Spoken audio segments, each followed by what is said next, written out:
¿Te has preguntado por qué, cada vez con más frecuencia, aparecen entre las novedades de las librerías novelas autobiográficas o basadas en personajes reales, conocidas también como novelas de no ficción? En este episodio te lo cuento. ¿Qué tal, amigas, amigos de Biblioteca Hexagonal? Es un gusto volver a estar con ustedes después de una breve ausencia, y qué mejor que hablar de un libro que para mí fue y ha sido muy importante, que es El punto ciego de Javier Cercas. Como decía en la introducción, hay actualmente una tendencia a escribir novelas de no ficción, novelas basadas en la autobiografía, en la vida de familiares cercanos, en la vida de personajes históricamente relevantes, que tratan de ser minuciosos en su investigación que podríamos llamar histórica, periodística en muchos casos. Este auge o este boom de este tipo de novelas se puede explicar precisamente muy bien a partir de este libro. ¿Qué hace Javier Cercas en este libro? Hay que decirlo primero. Este libro reúne lo que fueron un ciclo de conferencias que la Universidad de Oxford invitó a Javier a impartir en el año de 2015 y que fueron recopiladas al español bajo el título del Punto Ciego. Este libro está dividido en 4 partes. Yo solo les voy a hablar de 2, las que considero las más importantes para fines de esta estantería. En primer lugar, lo que va a hacer Javier va a ser hablarnos del origen de la novela moderna, el desarrollo y las posibilidades de ese género, del género de la novela, en el siglo XXI. Una segunda parte se dedica a explicar o a comentarnos qué es lo que entiende él por el punto ciego, que es su teoría de la novela. ¿Cuál es el origen de la novela? Bueno, de la novela moderna, porque novela se escribe desde la antigüedad. Pero la novela moderna parece ser que hay un común acuerdo que fue o que comenzó a escribirse a partir de Cervantes. Cervantes, con el Quijote, inaugura la novela moderna. Pero ¿qué hay de novedoso en el Quijote? Cercas lo explica de una manera bastante clara. El Quijote era una historia pequeña en su origen. El Quijote era una pequeña novela ejemplar que poco a poco se le salió de las manos a Cervantes y se convirtió en un monstruo omnívoro que se alimentó de todos los géneros que fue encontrando a su paso. Ustedes recordarán, en el Quijote hay novela caballeresca, hay novela pastoril, hay exemplas, hay poesía, hay discursos, hay digresiones, y esto de lo que va a ser es un convivio de género. Va a ser también un terreno de libertad, porque hasta antes los géneros eran bastante estrictos. No podías tomarte este tipo de libertades al momento de escribir. Entonces, en la primera parte vamos a ver este convivio de géneros, y en la segunda parte de la novela vamos a tener a un Quijote que decide salir a la aventura porque se entera de que hay un Quijote apócrifo circulando por ahí. La gente le ha dicho que un tal Avellaneda escribió una historia sobre él y que las historias que se cuentan en ese libro son falsas. Es decir, hay un hecho de la realidad real, por llamarla así, que afecta a la ficción. Y entonces esos personajes deciden salir a la aventura por este tema de que se enteran de las cosas que pasan en la realidad. ¿Qué es lo que pasa? Que hay un contacto entre la realidad y la ficción. Empieza a confundirse la realidad y la ficción. Entonces aquí hay una parte también nueva que viene a inaugurar el Quijote. Ahora, esta es la novela como la inaugura Cervantes. Una novela que es un territorio de posibilidades ilimitadas, de libertad, de poder mezclar géneros, de poder conectar la ficción con la realidad. ¿Qué pasa después del Quijote? Nos dice Cercas, bueno, hubo una camada de escritores, sobre todo ingleses, que fueron quienes mejor aprendieron de Cervantes y siguieron con esta mezcla de géneros. Pone, por ejemplo, a Laurence Sterne y, por ejemplo, a Fielding, y en Francia a Diderot. Este es el primer tiempo de la novela para Cercas, donde los escritores están conscientes de esta herencia cervantina.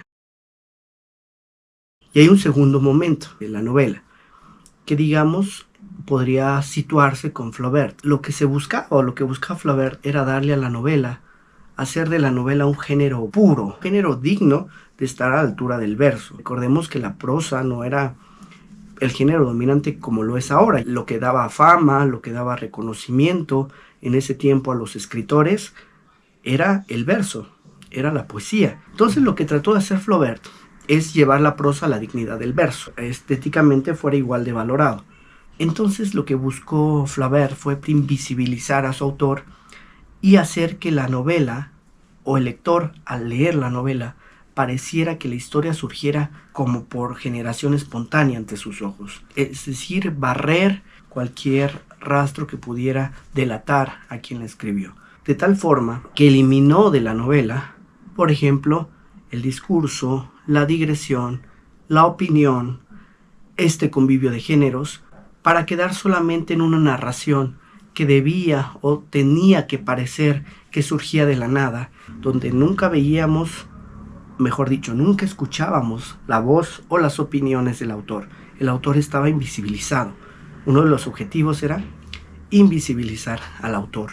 Esta segunda etapa de la novela fue la que al final estuvo ganando más terreno, y al final del día fue la que más escribió desde la segunda mitad del siglo XIX y por lo menos en gran parte durante todo el siglo XX, ¿no? O la mayor parte del siglo XX. La novela pensada como una ficción de larga extensión. Pensemos en Busca del tiempo perdido, La montaña mágica, el propio Ulises de Joyce. Pensemos en las novelas de Faulkner, Steinbeck, pensemos en los latinoamericanos. La mayoría de estas novelas están pensadas así, como una ficción de larga extensión. Que no quiere decir que en esas ficciones no haya ideas filosóficas, no haya preguntas políticas o problemas morales, simplemente que van a accionar a través de la ficción. Están imbuidas, insertas a través de la reflexión de un personaje, del diálogo o del actuar de un personaje. No se plantean de una forma abierta como lo podrían ser en un ensayo, por ejemplo. Y ahora está lo que Cercas llama el tercer tiempo de la novela. Hay primeros intentos donde se quiere volver a reunir varios géneros dentro de un libro de novelas. Y estos primeros intentos vienen de periodistas, vienen de Truman Capote con La sangre fría, vienen de Tom Wolfe, donde vemos que no se trata de novelas donde hay pura ficción, sino que tienen un sustrato real, donde hay una investigación, donde hay una entrevista, donde hay hechos reales que han sido tratados con herramientas literarias. Y había quien decía que eso no eran novelas, que eso era periodismo novelado.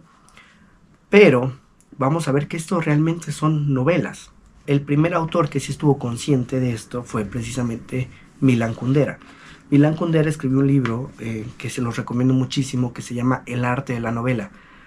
En El arte de la novela, él creo es el primer autor moderno que está consciente de que estos libros que van saliendo por aquí y por allá, como casos aislados, son herederos, los suyos propios, son herederos de la tradición cervantina.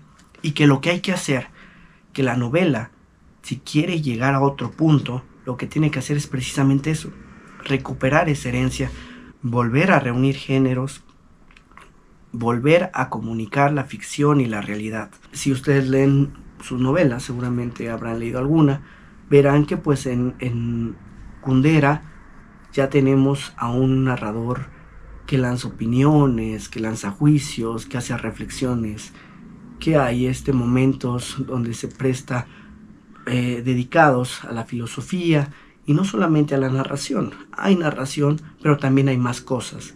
Y bueno, este tercer tiempo de la novela, donde los autores ya comienzan a reconocerse, a reconocer esta herencia cervantina, va a comenzar con Georges Perec, con Kundera, y poco a poco vamos a ver cómo va ganando territorio. Esta novela cuyos rasgos van a ser dejar de pensar la novela únicamente como una ficción de una larga extensión. Se me pasó a decir a Svetlana Alexievich, donde sus libros son testimonios, son entrevistas. Alguien dirá, pues es que eso no es literatura, no son novelas. No, sí son novelas. Digo, hay partes de narración, también hay opiniones de la propia Svetlana, pero sobre todo son testimonios, son entrevistas, y no creo que haya alguien que se atreva a decir que no son grandes novelas. Bueno, llegamos a lo que Javier entiende como el punto ciego, sobre lo que podríamos llamar lo que él entiende como su teoría de la novela. Y como su nombre lo dice, un punto ciego es algo que está fuera de nuestra visión. Lo que hace a una gran novela ser una gran novela es que una novela formula preguntas. La buena literatura no le ofrece respuestas a los lectores. Por el contrario, la buena literatura, las buenas novelas, lo que van a hacer es formularle preguntas a los lectores, y formulan las preguntas de la manera más compleja posible, y esa respuesta a esas preguntas es precisamente el punto ciego. Es eso que no está en el libro, o no lo está al menos de manera expresa. No sabemos esa respuesta, simplemente nos quedamos con esa gran pregunta. Preguntas morales, preguntas históricas, preguntas políticas, están formuladas en las novelas. Las novelas no dan respuestas, hacen preguntas. El punto ciego es esa ausencia de respuestas. Y bueno, simplemente como colofón, pues decir, respondiendo a la pregunta inicial, ¿por qué se están escribiendo este tipo de novelas? Bueno, pues Cercas nos arroja una guía, ¿no? Más bien histórica, de este desarrollo de la novela, y que al día de hoy se escriben por esta herencia cervantina. Pero lo que no responde es ¿por qué surge esta necesidad de consumir historias reales?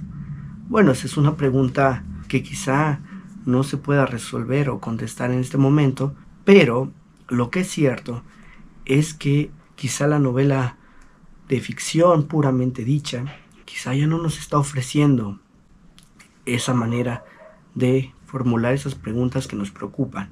Y bueno, les recomiendo mucho a Javier Cercas y espero que les haya gustado esta estantería. Gracias.